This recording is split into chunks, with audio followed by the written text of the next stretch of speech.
Champions League final preview, some outright picks for the Euros, and the thoughts of a disgruntled Plymouth fan as Wayne Rooney prepares to head south. All that and more on today's show.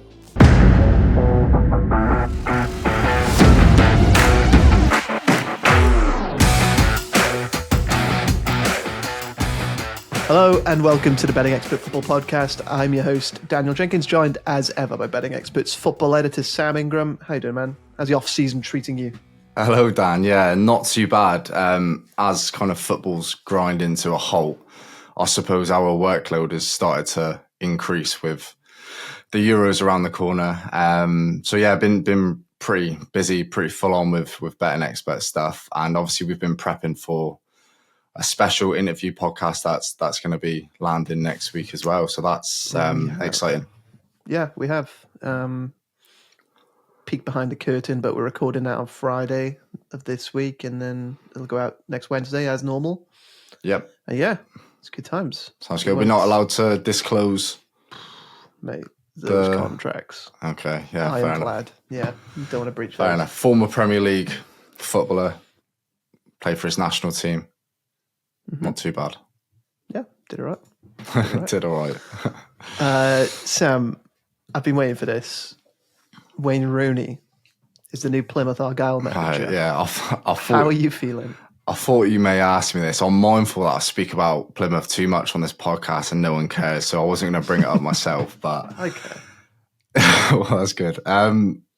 Yeah, I mean, it's a really odd one. It feels a bit surreal, as if it's a bit of a fever dream, really. Wayne Rooney at Plymouth Argyle. I can't actually believe it. Like, if we'd have had this discussion maybe at the end of last week when it was announced, I'd have come on here and I'd have dissected precisely why it's a horrendous appointment. A quick look on social media will suggest there's no positives at all into getting Wayne Rooney in as manager. Everyone's writing Argyle off, saying they'll go down with Oxford to be relegated from the Championship, and that Rooney coming in is pretty much confirmed one club for the drop already. And that's no surprise. Like, he's just gone to Birmingham.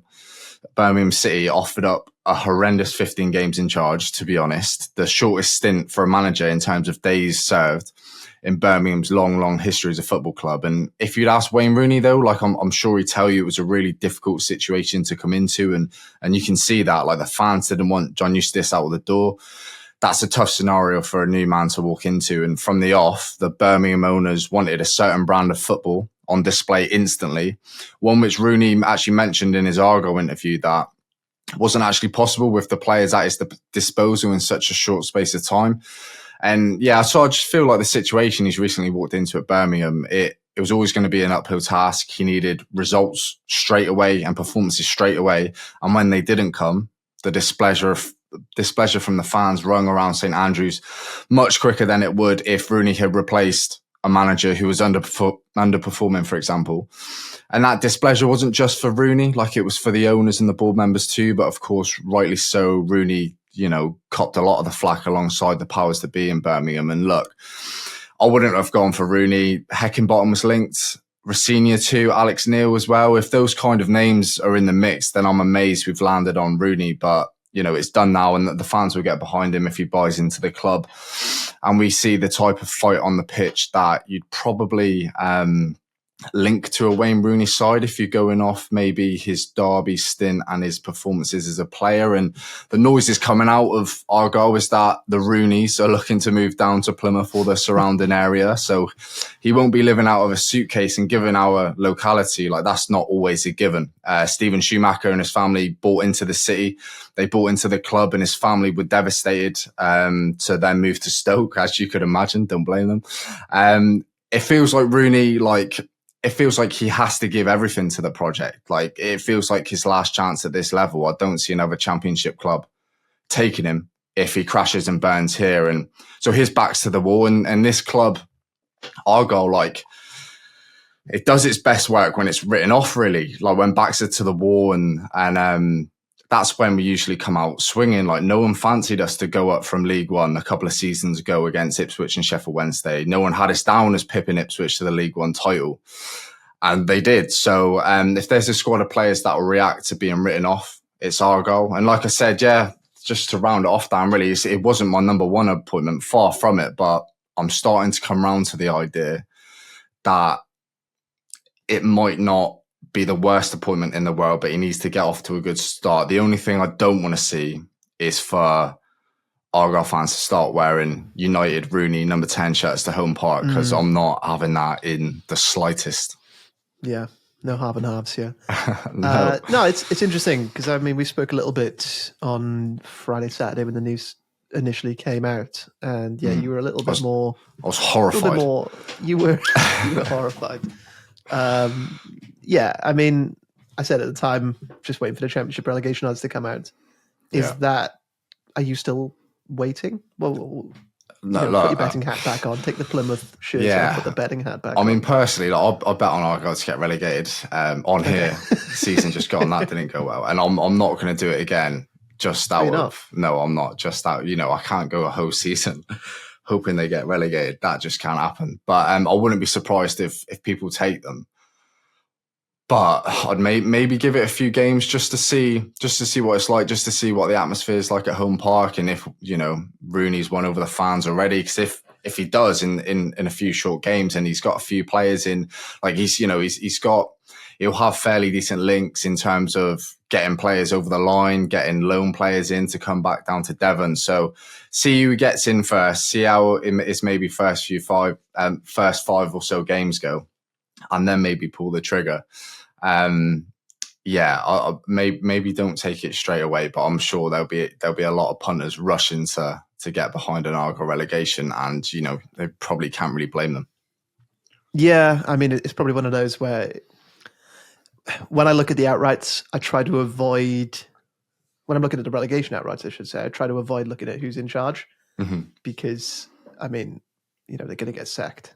If results are that bad, they're going to get sacked. Yeah. So I think it's best to just look at the squad rather than the manager, because it's, that's easier to change. Yeah. And a lot of boards are obviously just going to quickly jump to changing it. So yeah, I wouldn't be on Plymouth at the moment. I'd be waiting, because as you said, there are going to be a lot of people looking at those or waiting for those relegation odds, and there is, and the price is just going to tank. Yeah, I think you need to take into consideration as well. I think Rooney's probably going to have a little bit of money to spend, which I don't think any Plymouth Argyle manager could have said in our history, really, because it's likely that Morgan Whittaker is probably going to go for a sizable sum, and also Mike Cooper as well in net. Apparently Celtic are linked with him for like near enough £10 million. So if those two head out the door and Rooney's in charge and he has his say around a couple of transfers and loan players, and I reckon we could see some half decent faces come through the door. So yeah, I'd definitely wait, I reckon, on that front. Half decent faces, or just former pros who he used to play with, who are still knocking about. Get Johnny Evans on a free transfer. Yeah, I'm picturing like a Phil Jones, Johnny Evans centre back pairing, Dele Alli in the 10. Ooh, free agent. Yeah, that's a pipe dream. Like that, there may be money to spend in the summer a little bit, but yeah, there's not the type of finances to fund the Dele Alli in the number 10. But we'll see. Yeah, you'd have to sell the living, sell the city. Yeah, have to the south coast. Have to sell one of the stands to get Dele Alli in, probably. Oh, yeah, sell the stands. Right, so let's move on to, one of the main talking points this week. It's on everyone's lips, Sam, even though not many people know it's coming. But we've been working hard on something for quite a long time, haven't we? We have. Ahead of the European Championships. Yep. Do you want to do the honours? Do you want to tell us a little bit about it, or do you want me to? Yeah, so we've been working on a betting guide. So maybe picture it as maybe like a companion to have by your side, maybe before and during the tournament, just to have a flick through and see maybe what's gone on in previous years. And in this betting guide, how many pages is it, Dan? It's 100 and it's a lot. Well, we originally were planning for about 60 or 80. Got carried away, basically. That's what happened. I didn't really stop. Like, I couldn't find a way to finish the sentence. So yeah, it's coming in about 180 pages in total. Okay. Looking at historical betting data, analysis. There's a team-by-team guide, which Sam and I have written, There are some Betsy predictions as well, with probability projections for every single team and every stage of the competition. Sort of percentage chances of them finishing as runners-up in the group, as getting to the semi-finals. You can compare and contrast those with bookmaker odds, looking for value. How long has it taken? About 3 months of work between us and our colleague Andrew Brocker.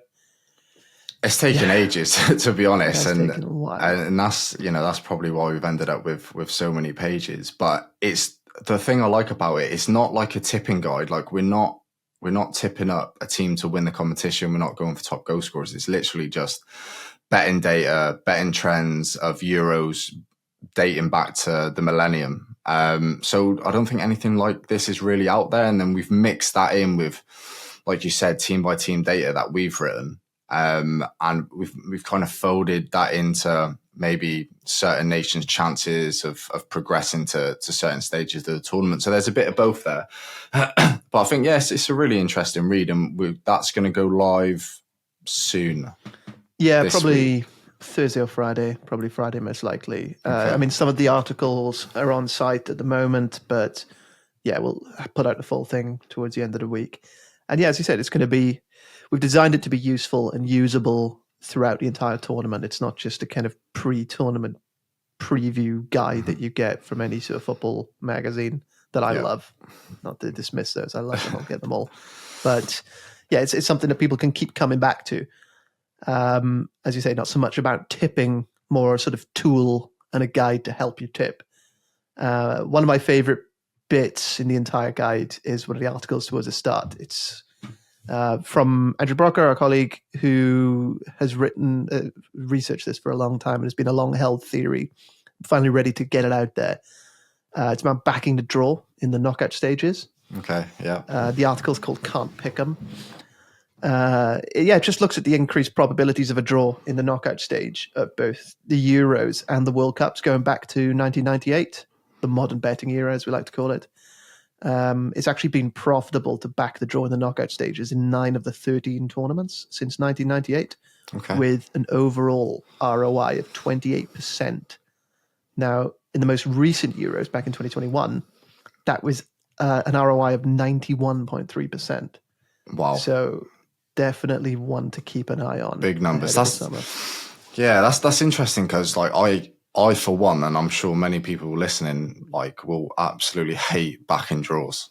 Yeah. It's so difficult to call, and if you're watching the game, it's a little boring in terms of, what it's kind of confusing, I suppose. What are you wishing for? Like a 0-0, or are you hoping someone goes in front and then someone chases? So yeah, it's always been one that I kind of swerve, but that's interesting. So what, from the round of 16, the betting guide is pretty much saying if you back the draw, you're probably going to be onto the right path. Yeah, 91.3% ROI. Okay. In the last Euros. Yeah, you can't argue with that, can you? Well, I've got a few notes down of what sections of the betting guide that I've looking at. And let me just get it up. So for me, the biggest upsets page nearer the front of the betting guide as well, that Andrew's put together ahead of the tournament. And I don't want to, basically we've gone 1, 2, 3 all the way down to 10. So the 10 biggest upsets at the Euros. And I don't want to ruin it for anyone. So I'll go in at number 4. The 4th biggest upset at 7.60 was Greece beating France 1-0. I've lost the date. I've actually lost the betting guide. That's not good. You're going to have to get it up for me, Dan. Don't worry, I made a copy. That would have been Euro 2004, right? I think so, yeah, around that time. So that was 7.60. And off the top of my head, because I've lost the betting guide in front of me, I think it was Henry and Trezeguet up top, Perez on the wing, Zidane there too, knocking about. So this is a stacked French squad. And I think maybe an hour gone, obviously didn't read the script. Andreas Caristeas, I think I've not butchered it. He's kind of rose in the box, met across with his head and he's like put it past the keeper as the keeper was kind of moving to the other side of the goal. And that won the game for Greece, 1-0 at 7.60. So that was the fourth biggest upset in Euros history, since Euro 2000. Since Euro 2000. So all of the data goes back to 98. So France 98 World Cup, and then Euro 2000 onwards. So that was the fourth biggest, and I'll go into the third biggest as well, and I'll leave it there. Please do. I like this one. Yeah, I bet you do. Iceland 2, England 1. Third biggest upset at 9.15 for Iceland to get the win, which is still ingrained in my memory. Plymouth Argyle manager scored in that game, didn't he? Yeah, bloody hell, he did, still getting used to that. I probably don't need to go into that game too much for the England fans listening, but that was the third one. No, it's fine. That was the third biggest upset, 9.15. And number 2, I won't go into it, but it was actually a draw, which is interesting. So I like that. Biggest upsets, that's one of the articles, like I said, that Andrew produced. At the front of the bank. When I started to read this piece, I was just expecting every match that Greece played in year 2004 to be on the list. But that was actually the highest one. The fourth place was the highest, the biggest upset that Greece had in that tournament, was beating France. I mean, they had a pretty okay draw, didn't they, in that tournament? But they did, but fair play to them. Fair play to them. Got it done. Another one that I liked was back in the favourites on penalties. So again, looking at the Euros and the World Cups since 1998. So Sam, 52 matches went to extra time since then. Right. 30 of those 52 matches went to penalties, and 20 of those shootouts were won by the favourites, which I thought was really interesting because it's the lottery. You make it to pens, get it to pens, 50-50 chance. Yeah. It's just kicking a ball into the net, isn't it? But no, favourites have won it 20 of 30 times. It was 2/3 of the time since 1998. This was something I remember speaking with Andrew about a couple of years ago ahead of the 2022 World Cup. And I used to bet on this in play quite often. On penalties? On penalties, Or when penalties started? No, before. So when it was getting to around the hour mark of matches, and they were a bit tight, because I don't know about you, but when the major tournaments are on, I'm watching 85, 90% of the matches that I can. Like I'm glued to the TV. Yeah.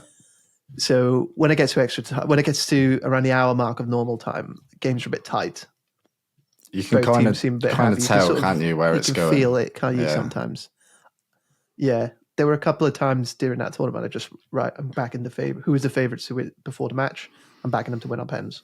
I think I did it about 4 or 5 times, and they won 3 or 4 times. So, nice. I mean, the odds are usually pretty good around that stage of the match as well. You can probably get about 5s or 6s. Like it's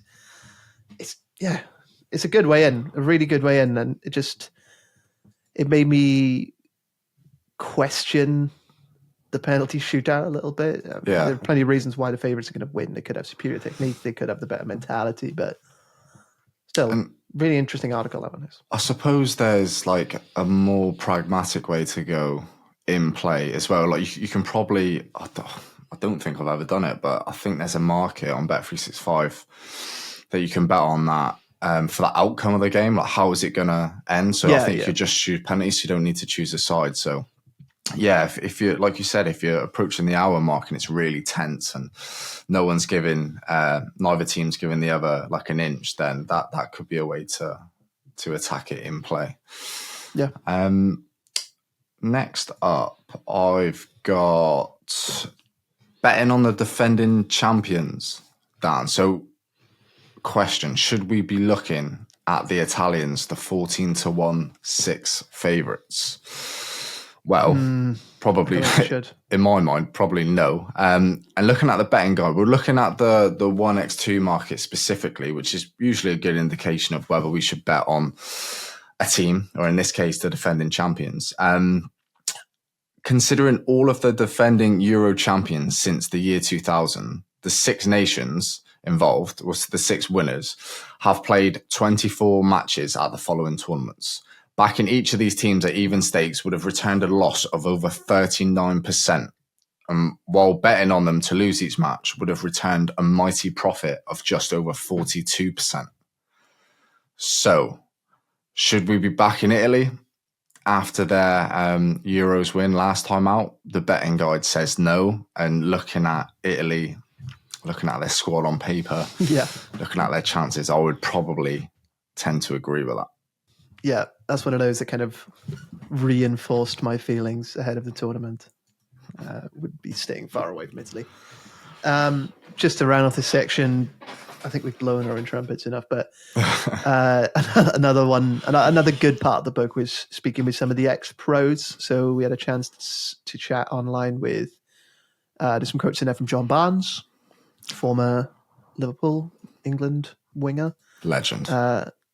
Mikhail Silvestre, Yuri Djorkaev, former Man United striker Paul Parker, and Gonzalo Castro as well. He used to play for Dortmund. Djorkaev, by the way, what a player. Good player. Yeah. Really good player. Yeah. Decent 5-side team, to be honest. Very good. Yeah. It was nice. Get a different angle on it, get a different insight into it. A lot of them have obviously played in these sorts of tournaments before. So just really interesting perspective from them. And a lot of their views kind of disagree with the other, which is probably what we wanted in terms of interest and intrigue. So that was nice as well. So they're not all agreeing with each other. They've not all gone for, France to win. That's not quite the crack. So that's worth a read as well. Yeah, definitely. Coming for free, completely free, on Friday this week. Let's get on to the second half of the show and the tips. Sam, last week, do you want to talk about it? Yes. So last week we had FA Cup final, City versus United. I went for City to win and under 4.5 goals. United won. Yeah. Nowhere near in the end, although the under 4.5 goals came in. So I don't know, maybe we can take some positives from that. Look, United, fair play to them. I think they entered and executed their game plan brilliantly well. They made, I don't know if City were just off the pace and that, they weren't at their best, but I think United made them kind of look that way too. Just pounced when they needed to, and ended up with a 2-1 win. And I think we saw maybe 24 hours before the game, Erik ten Hag. It was reported in the Guardian, I think it was, that he was going to be sacked no matter what. And when I saw that, I thought, you know what, that could give this dressing room something. They could. I'm guessing the players would have seen that, and Ten Hag himself, and he's not exactly lost the dressing room. I don't think they're disgruntled with Ten Hag. So there's probably a sense of togetherness in there. And if they'd have seen that, I'm sure they'd have wanted. Of course, it's FA Cup final; they'd have wanted to anyway. But they might have given them an extra % or so in terms of wanting to get something over the line for their manager. And at this level, at this elite level, that 1-2% is all you really need sometimes. So maybe that fed into it, maybe it didn't, but fair play to United, got that completely wrong. They played really well, very sort of tactically competent. They were really organized, United, and they had a clear game plan, didn't they? With those two, no striker and no two wide forwards, just always testing City. I mean, some pictures came out in the week of some of the City players having a few too many drinks, didn't they, by the looks of it, coming out of a club on Monday, Tuesday night. Yep. After celebrating winning the title. They must have kept going. They just didn't look up for it, did they? No, not really. Didn't look like the team that has won, finished the season with 19 straight wins or whatever it was. Well, usually when they go behind, we're used to waves and waves of City pressure, like it's relentless, and it didn't really feel like that. And they were behind for a long time in the game. So maybe Ten Hag just needed Martinez back and Varane back. They needed. That's the thing as well. Yeah, he's been going on about injuries all season, and he entered the FA Cup final without that Casemiro Evans' central defensive partnership, and I suppose that would have helped a lot. Yeah, not having a 37-year-old and a 32-year-old midfielder in your defence. Maybe Maybe that helped. Maybe that's one to think about for the future. The other game was the Championship playoff final, which was Leeds versus Southampton. You went for Southampton plus 0.25. Yeah. And see them in the Premier League next season. Yeah, Southampton are up. I said last week that in terms of a matchup, this was so much closer than the odds suggested. Leeds were about 2.1, Southampton about 3.2. And just in terms of like the quality on the pitch, Leeds probably did edge it. Like their forward line is unbelievable and probably better than Southampton's. But in all other areas, I think it was really equal. And I said I really fancied Russell Martin to get one over on Daniel Farke. And he did so. And it was just a bet hedging on the side of Southampton with the advantage. And I said if Leeds had the advantage, I'd have gone for them. So, yeah, in the end, Adam Armstrong scored, I don't know how many goals he's got this season, but he's the reason Southampton are up. He's one of the main leading factors, and he got a goal and that won them the tie. And, yeah, we'll see him in the Premier League next season. Good stuff. Counting down the days until those England Euros squad bets are going to be coming in.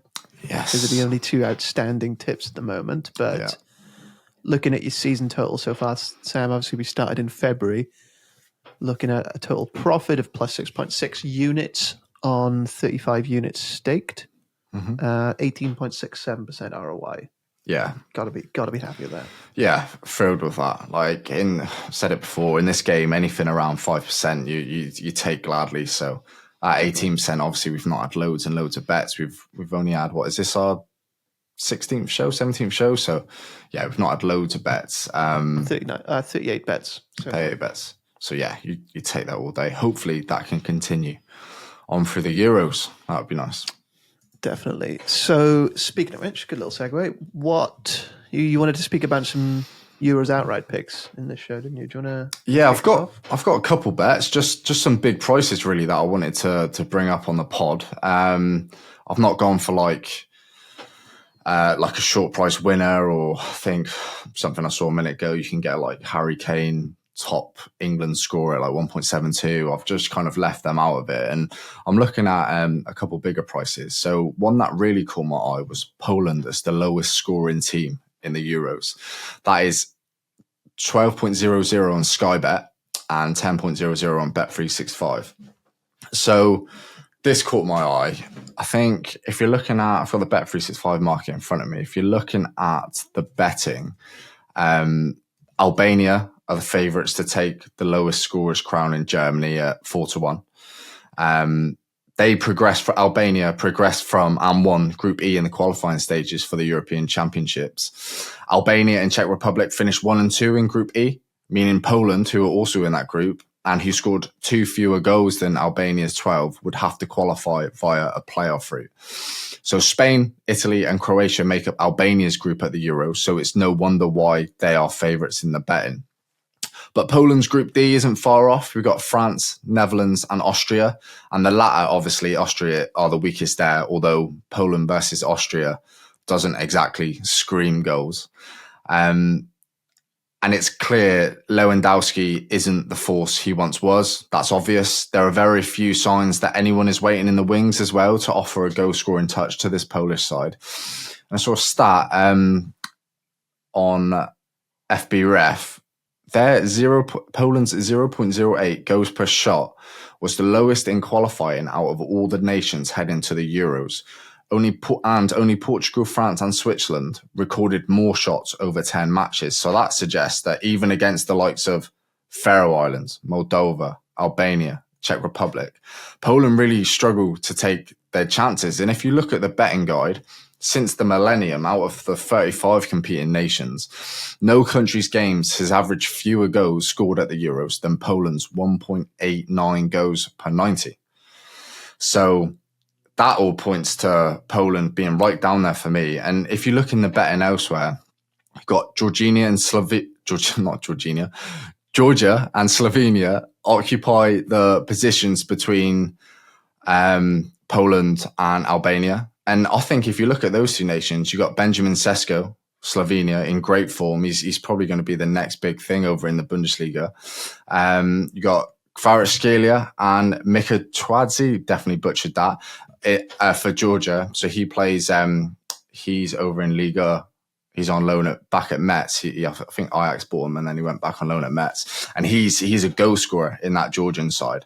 So I think those two nations have probably got a bit more firepower than Poland to maybe edge in front of them. And Georgia's group isn't all that either. So yeah, I think it'll be close down there, but Poland at 11-1 to stutter in front of goal against the bigger boys. I think I'm having that, yeah. Yeah, it looks good. I mean, I watched Poland, obviously they played Wales in the playoff. Yeah. So just a good chance to really relive that for me. 0-0 as well. Yeah. Oh, fantastic match with just a really, really good outcome. Just want to relive that match over and over again. Yeah, they were great, mate. Well, do you remember back in the World Cup, Poland in the World Cup, like they played some of the worst football I saw in Qatar, and that's probably really what's dragged me towards this selection. Like on paper, them reaching the round of 16 wasn't terrible, but they rode their luck a little. I think I can't remember who they played in the first game, but I don't think they had a shot on target, if I recall correctly. But yeah, a couple years on from that World Cup showing, Mexico, that was Mexico. A couple years on from that, they've not been able to qualify in their European Championship group. They've had to go through the playoff. And yeah, I just don't think there's enough in that Polish team to have them in the betting near the likes of Hungary, for example. Yeah, I'd have them much closer to Albania, and hopefully Lewandowski doesn't get the service that he so craves, which we've seen at Barcelona. If he doesn't get it, he's going to struggle getting any kind of involvement in the game. If that happens, then I think this will come close. He did not get a sniff against Wales, and that was against Wales.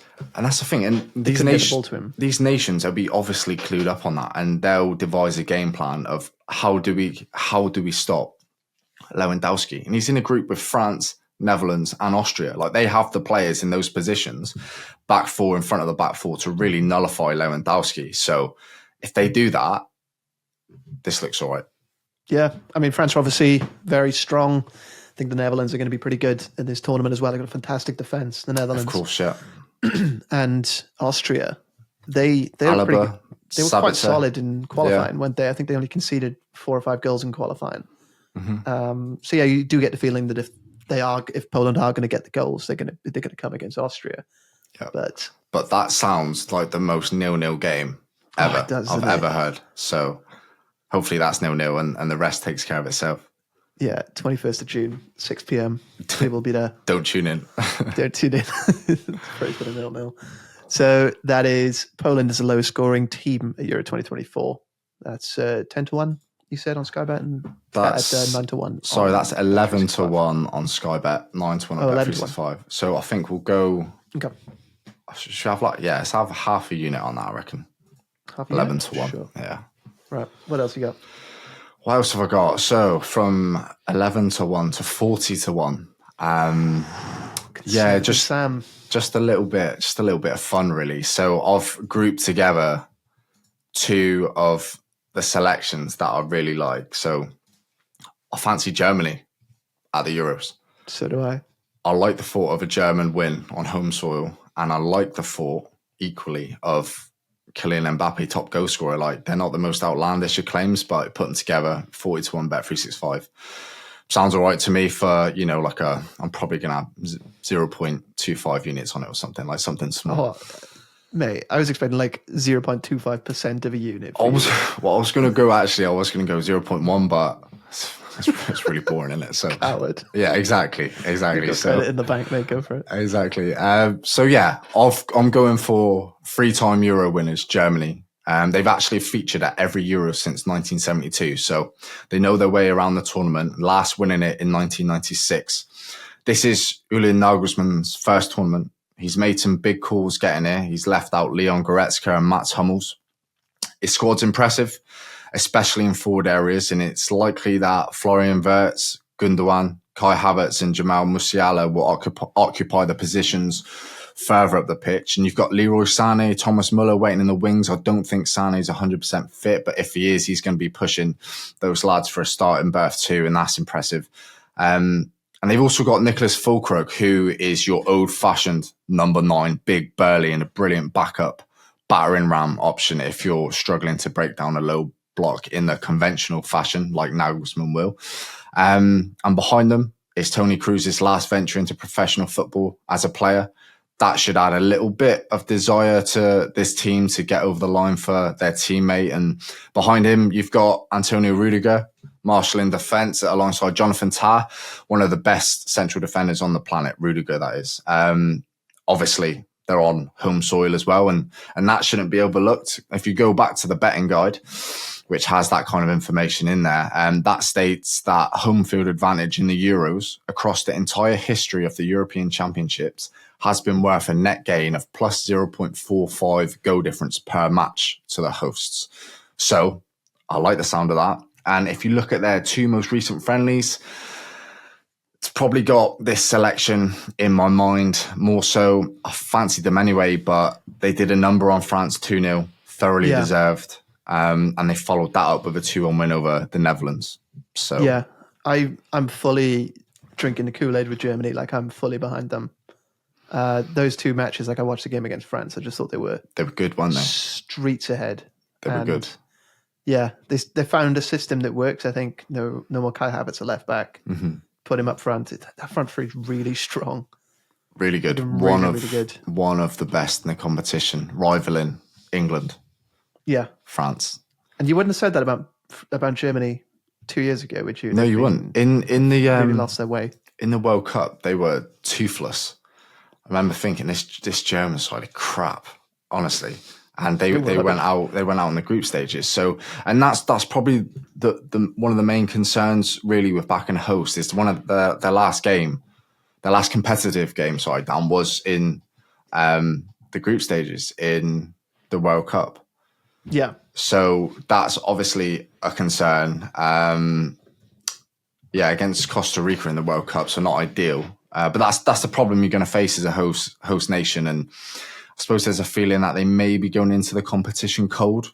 Although, as mentioned, they've had some high-profile friendlies, haven't they? So, yeah, that's what I was going to say. They've really picked their battles and played matches against really good teams. So obviously they played the Netherlands, they played France. I'm just reading through the fixtures that they played in the last couple of years. Netherlands, France, Austria, Turkey, Mexico, United States, France, Japan, Colombia, Poland. They're not playing. They're not going they're playing Vatican City every week. I suppose you could argue, although there's maybe not as much on the line, that they're playing the competition they're playing, the nations they're playing are far superior to what you would face in your standard European Championship group. They've had a harder fixture list than, France, for example. Yeah.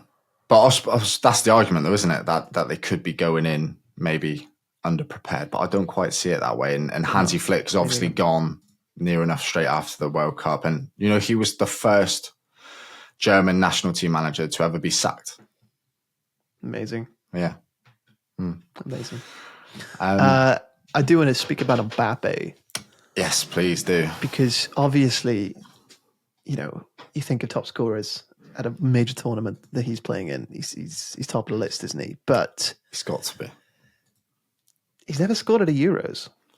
His last Euros was bad. Awful. It was bad. It was a bad one for the country going out round of 16, wasn't it? To Switzerland on penalties. Yeah. He missed the crucial penalty.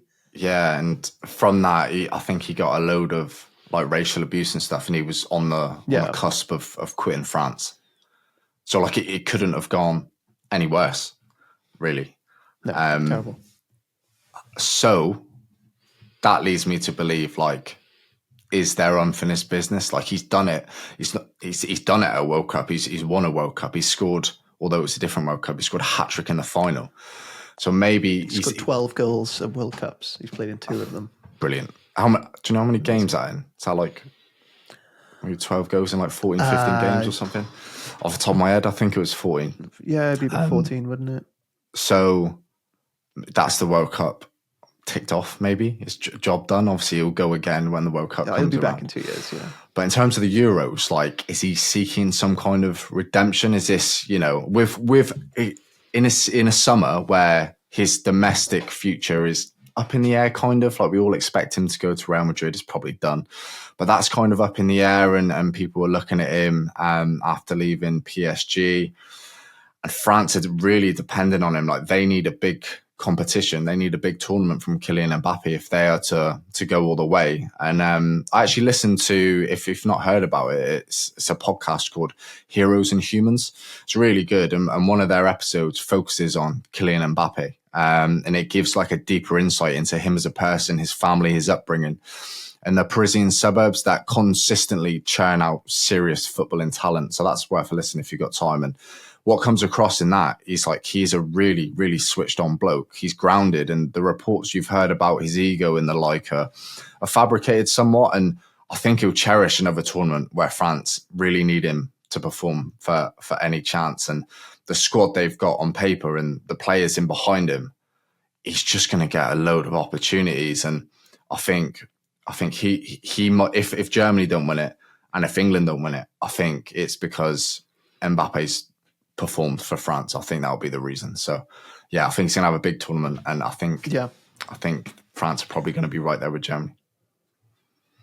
Yeah, I'd agree with that. On Mbappe and that sort of single blot in his resume, which is his performance in the Euros in that previous tournament, that was the one where Benzema was back, and France were they like drafted him in, didn't they? Last couple of months out of retirement after winning the Ballon d'Or.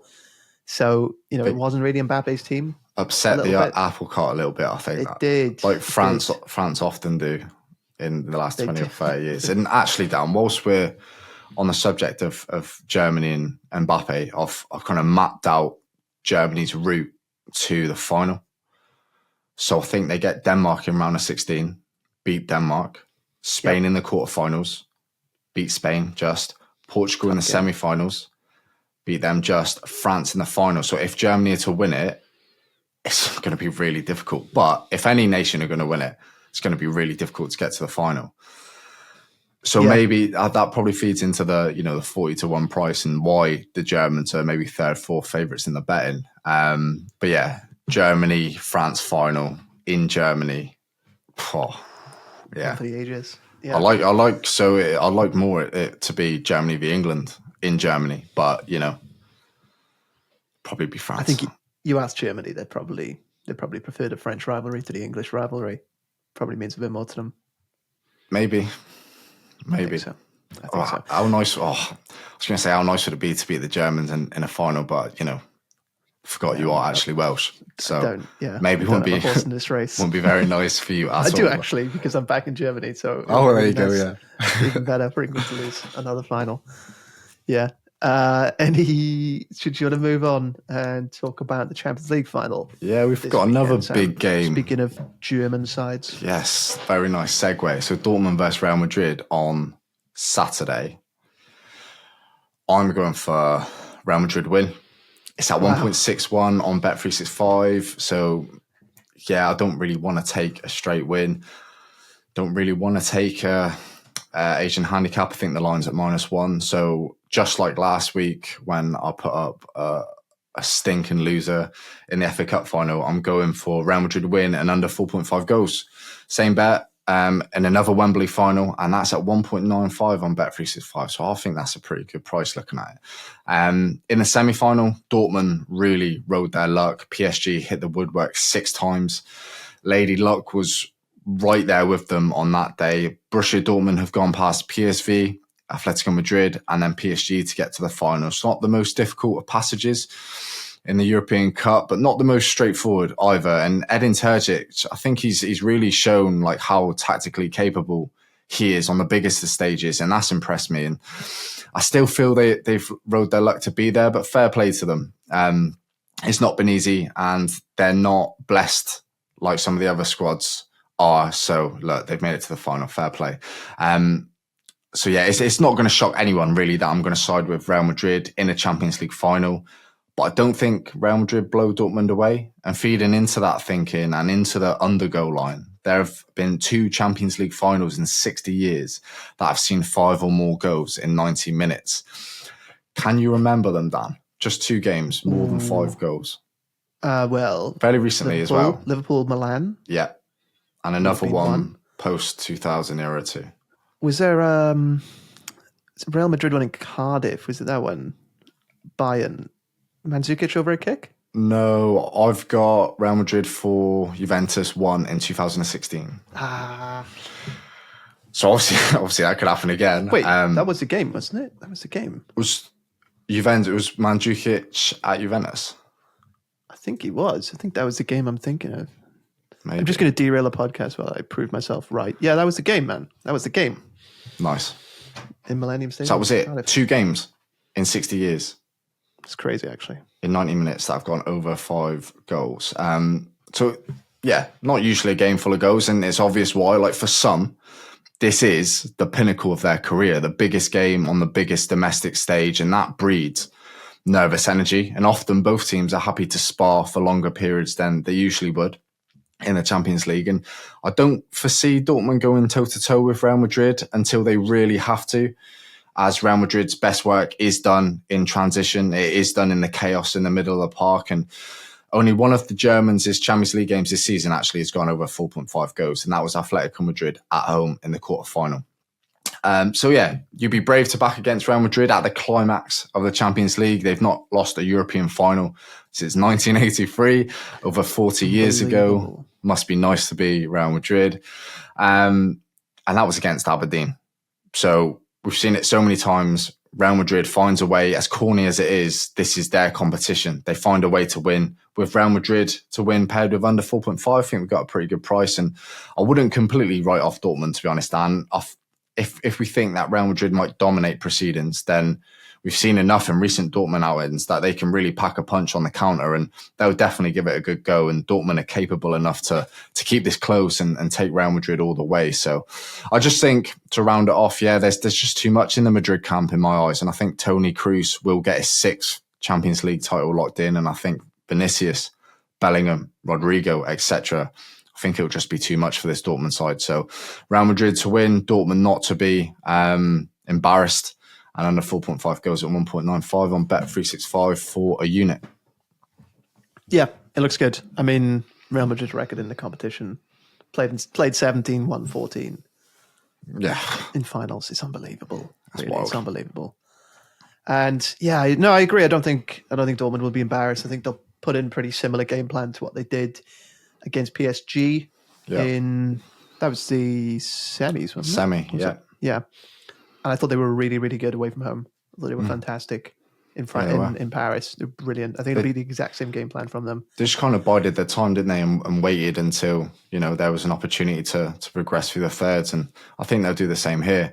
But just in the end, you can't really back against Real Madrid in a final. It's very hard to oppose them. It is really hard. On the goals, the last 4 Champions League finals have all finished 1-0, haven't they? And I'll take that. Yeah, we definitely take that.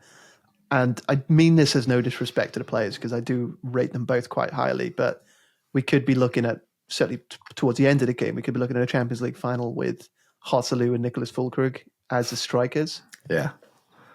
With all due respect, it doesn't scream goals. And doesn't I'm not scream. saying that to... Doesn't not scream. to say that to discredit the players. I do rate them both quite highly. Füllkrug especially. He'd been brilliant for Dortmund in this Champions League run. So full credit to him. But yeah, they're not prolific. No, they don't. Like you said, they don't scream goals or Champions League level strikers, really. Although I do actually really like Füllkrug. He's decent. He's handy in the right situations. Yeah, he's a good player. Joselu as well. Why are you bringing them down, Dan? They're two good players. I said I'm not bringing them down. They're good players. They just don't scream prolific goal scorers. So yeah. Okay, so that is Real Madrid to win in 90 minutes, not in extra time, win in 90 minutes, and under 5 goals or under 4.5 goals. Prices have dropped a little bit, unfortunately. It's now down to 1.90. Okay, that's fine. Which, just a little bit off, but it's fine. We move. So, just to recap, that was Sam's bet for the Champions League final on Saturday. I also had a couple of outright picks for Euro 2024. He went for Poland as the lowest scoring team. That's at 12.0. Yeah. Right? 12.0. And he's also gone for Germany to win the tournament and Kylian Mbappe to finish as top scorer. That's a 41.0. Would you say half a unit for Poland, was it? We'll go half unit for Poland and 0.25 units half, for... man. Come on. All right, we'll go half. Half a unit. We'll just go half for both. Yeah, no, it's a good bet. It's a good bet. And then the full unit for the Champions League final pick. Yeah. If you are going to be using any of the bets from today's show, then please gamble responsibly, only betting what you can afford to lose. Let's leave it there. Sam, thank you as ever. Thank you very much. We'll be back next week.